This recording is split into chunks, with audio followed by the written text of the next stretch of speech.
Today, the Korean government rolled out plans to revise the country's tax code in a bid to stimulate a sagging economy hit hard by falling exports and the recent MERS outbreak. Our Shin Se reports.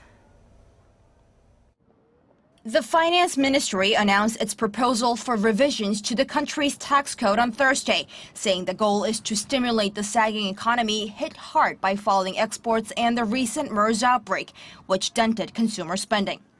Under the revised code, both domestic and foreign companies will get more tax breaks to encourage them to hire more young people. Small and mid-sized businesses will get a tax break of over $4,000 for every young worker they hire and $21,000 for large firms. The measure goes hand in hand with the government's efforts to ease the youth unemployment rate, which stood over 10% at the end of June, while the overall unemployment rate is just below 4%. The Finance Ministry also said it will offer taxpayers an individual savings account, or ISA, starting next year, with the hope of passing on some $470 million in tax benefits to account holders.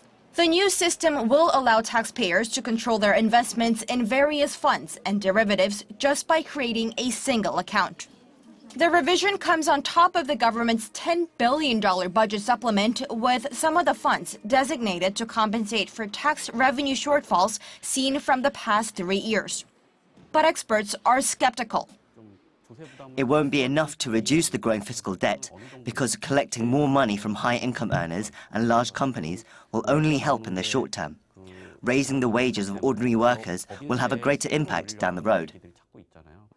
With the proposed tax law revisions, the government wraps up all its stimulus plans for the latter half of the year.